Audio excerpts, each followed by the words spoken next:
ఆంధ్రప్రదేశ్లో తెలుగుదేశం కూటమి ప్రభుత్వం అధికారం చేపట్టి 2 ఏళ్లైన సందర్భంగా సీఎం చంద్రబాబు కీలక నిర్ణయం తీసుకున్నారు. ప్రభుత్వం అధికారంలోకి వచ్చిన తొలి రోజుల్లో ఆర్థిక వ్యవస్థ, పోలవరం ప్రాజెక్టు, అమరావతి రాజధాని, విద్యుత్ రంగం, శాంతి భద్రతలు, మైనింగ్ మరియు ఎక్సైజ్ విధానాలపై విడుదల చేసిన 7 కీలక శ్వేతపత్రాలకు కొనసాగింపుగా ఇప్పుడు సమగ్ర ప్రగతి నివేదికలను విడుదల చేయాలని నిర్ణయించారు. వైసీపీ ప్రభుత్వ హయాంలో తీవ్రంగా దెబ్బతిన్న వ్యవస్థలను గాడిన పెట్టడమే కాకుండా సంస్కరణలు, పారదర్శక పాలన, సంక్షేమ పథకాల ద్వారా రాష్ట్రాన్ని ప్రగతి పథంలో ఎలా నడిపించాయో ఈ నివేదికల ద్వారా ప్రజలకు వివరించాలని నిర్ణయించారు.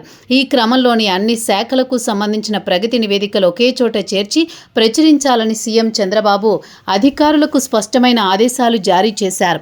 ఈ ప్రగతి ప్రకటనలో భాగంగా ప్రభుత్వం మొత్తం 10 ప్రధాన అంశాలపై ప్రత్యేక నివేదికలు సిద్ధం చేస్తోంది.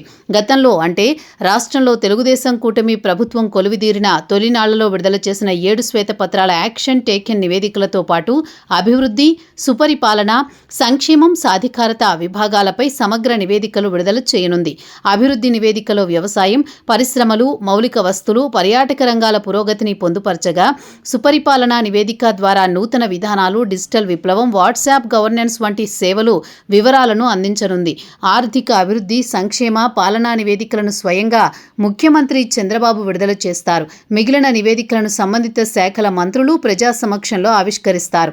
2 ఏళ్ల పాలనలో కూటమి ప్రభుత్వం సంక్షేమానికి పెద్దపీట వేస్తూ రికార్డు స్థాయి నిధులు పంపిణీ చేసింది. ముఖ్యంగా పేదలు, వృద్ధులు, వికలాంగులకు ఆర్థిక భద్రత కల్పిస్తూ ఏడాదికి సగటున 33,000 కోట్లకు పైగా కేవలం పెన్షన్ల కోసమే వెచ్చించడం దేశ సంక్షేమ చరిత్రలోనే ఒక కొత్త అధ్యాయం.